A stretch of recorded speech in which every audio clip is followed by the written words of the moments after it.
What is good, everybody? I am the Shadow Sage, and this is part 12 with Naruto went rogue, and I have a break from school, so here I am again making another video for you guys. And I know all of you have been waiting a hella long time for this, so I won't hold you guys any longer. So I'm going to join my Discord server, links in the description down below. Now without any further ado, let's get right into the video. Fire spreading all around my room. My world's so bright, it's hard to breathe, but that's alright. Hush.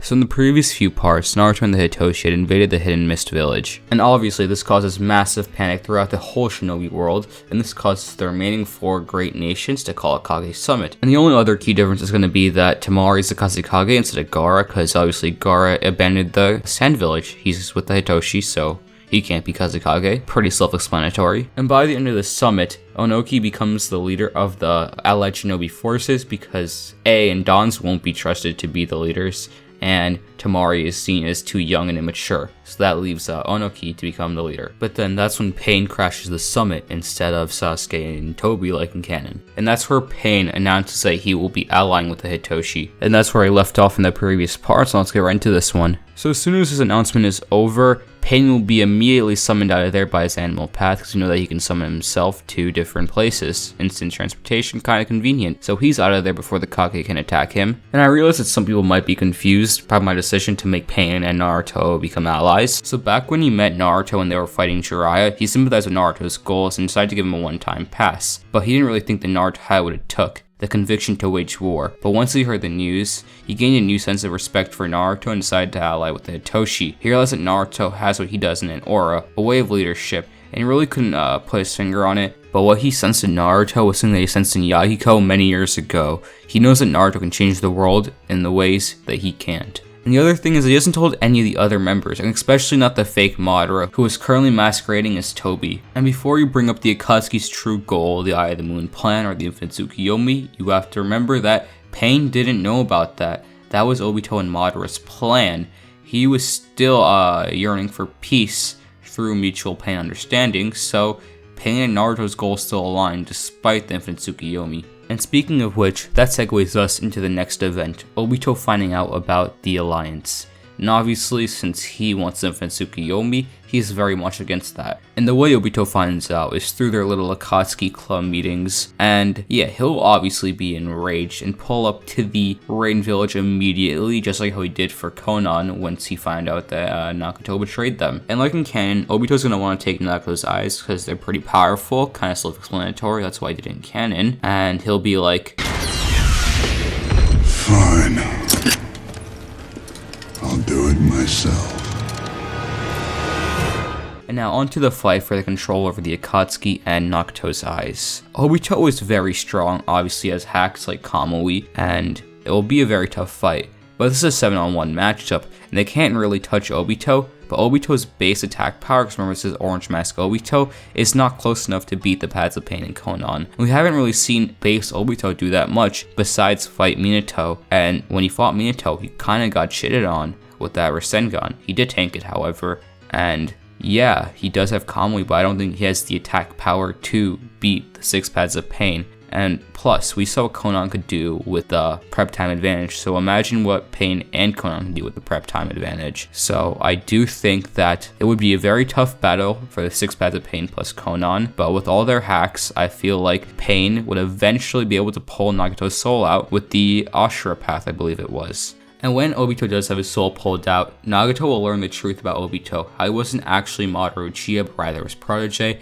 and about the Eye of the Moon plan. He'll also learn that Zetsu's a spy, working for Madara, actually working for Kaguya, but according to Obito, he's working for Madara, so he'll definitely kill Zetsu immediately, and that just makes Kaguya's revival kind of impossible. But one thing I do have to mention is that Obito definitely gets revived through Izanagi. We know that it can bring you back from the dead, and Obito has been shown to use it against Konan. I don't know if it works on getting your soul fucking ripped out, but if it can revive you from the dead, I'm pretty sure it can do anything. So Obito isn't dead, but he will learn the gap in power between him and the Rinnegan, because the Rinnegan is hacked as fuck. And I forgot to go over one thing. The rest of the Akatsuki are on board because the goal isn't changing, it's just through different means, so they're not opposed by it by any metric. And once all that is wrapped up, the entire Akatsuki sneaks into the Hitoshi base to confront the leader, which is Naruto, and Naruto senses the immense power standing behind him. He quickly tenses up. He knows the group behind him is insanely stronger than he is. His entire being is telling him,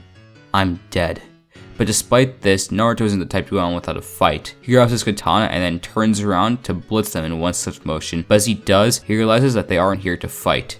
And so he rests his blade, and as Pain tells Naruto he told the Kage, Naruto is pretty confused and pretty distrustful of the Akatsuki, but rightfully so. Naruto's like, didn't you guys hunt in Cherokee? Why would you join us? And Pain tells Naruto his goal, which is very similar to Naruto's, so Naruto understands. But he also divulges his backstory, which is a first for his subordinates as well. And after hearing it, Naruto gives in. Naruto understands Pain's philosophy and how it's very similar to his own. But before they make the alliance official, Naruto has a few conditions. And that's to see Pain's true body, along with explanation of all of his powers. And Pain trusts Naruto, so he's pretty cool with that. And the next one is to stop collecting the Bishu, because, you know, they're in Cherokee, and that would not be very beneficial to them. And Pain gives into that one as well because he learned that the Bijuu collecting was just for the Infinite Tsukuyomi, which he's not on board for. And the next one is that the Bijuu that they already collected, which is 2 of them, will stay sealed inside the Geto statue. And nextly, Hidan will chill with the homicidal tendencies because killing is not cool. And yeah, Hidan's gonna be pretty pissed about that one, but they're gonna be fighting a lot of people, so Hidan can kill them. You know, they're enemies, and Naruto is still pretty ruthless, so he's fine with Hidan executing people. He just doesn't want Hidan killing innocent people. And once all the diplomacy and shit is sorted out,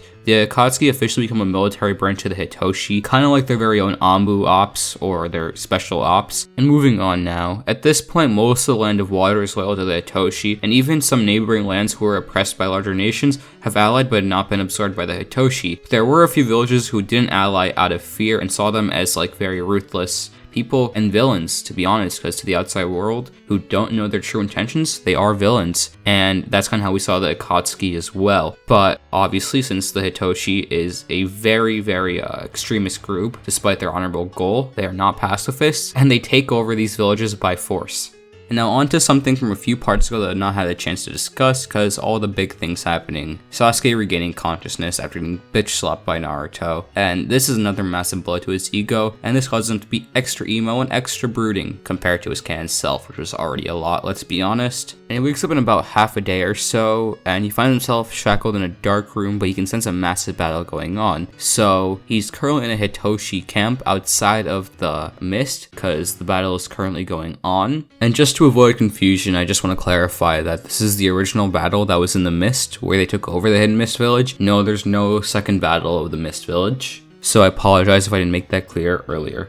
And once the battle is over, he's going to be transported to a prison inside the mist, and the Hitoshi officers are going to try to talk to him, and he'll relate to Naruto that Sasuke refuses to talk. And the reason Naruto can't talk to him personally is because after the rebellion, he's incredibly busy restructuring the government and setting up the village. So yeah, he just can't talk to some random prisoner. I guess Sasuke's not really some random prisoner, but he still doesn't have time to talk to Sasuke. But eventually he does get the chance to talk to Sasuke, and once they get the chance to confront each other, Naruto will ask him for his reason to live, just like he asks other people their reason to live. And for the first time, Sasuke talks. He has an immense hate for the person standing in front of him, but they can tell how they are similar. They have the same look in their eyes, and this is something that him and Goro often reference. And so Sasuke explains how his whole clan was killed, and that he's going to get revenge. And Naruto feels sympathetic because he wanted revenge at one point too, but has given up on revenge and is striving for something much greater. He decides not to push his philosophy onto Sasuke and just lets him go, and this is a key difference between him and the normal Naruto. And Sasuke is confused on why Naruto is letting him go, and Naruto just walks away and says that he has no business to stop Sasuke, how his feelings are valid even if he disagrees. And then Sasuke just leaves the Mist Village and sets out to form Heavy. And this is actually kind of unfortunate for him since Itachi is going to show up in the Mist Village in about 2 months. So he misses his chance, but what can you do? And that segue leads us back to the present. When Itachi arrives in the mist, he was aware that Sasuke was being held there, but when he got there, he couldn't sense Sasuke. He assumed that Sasuke either escaped or was executed, so what Itachi does is he's going to confront Naruto. And once he catches Naruto alone, he will attack Naruto, and Naruto will feel this massive bloodlust oozing from Itachi and prepares for battle. He blitzes Itachi with his Fire Fist jutsu, and as his fist makes contact with the person in front of him, it disperses into a flock of crows, and these crows start swarming him. And since these crows are swarming him, they're blocking his vision, but once he gets the crows off of them, he finds himself floating in the air, and that's when he realized that he was caught in Itachi's genjutsu. And I think that's a good spot to wrap up this video. Once again, I'd like to thank all of you for bearing with me and watching this video despite my really dumb and stupid upload schedule. But nonetheless, you guys should subscribe, like the button. Hit the like button. Jeez, what am I saying? And now, without any further ado, I'm the Shadow Sage, signing off.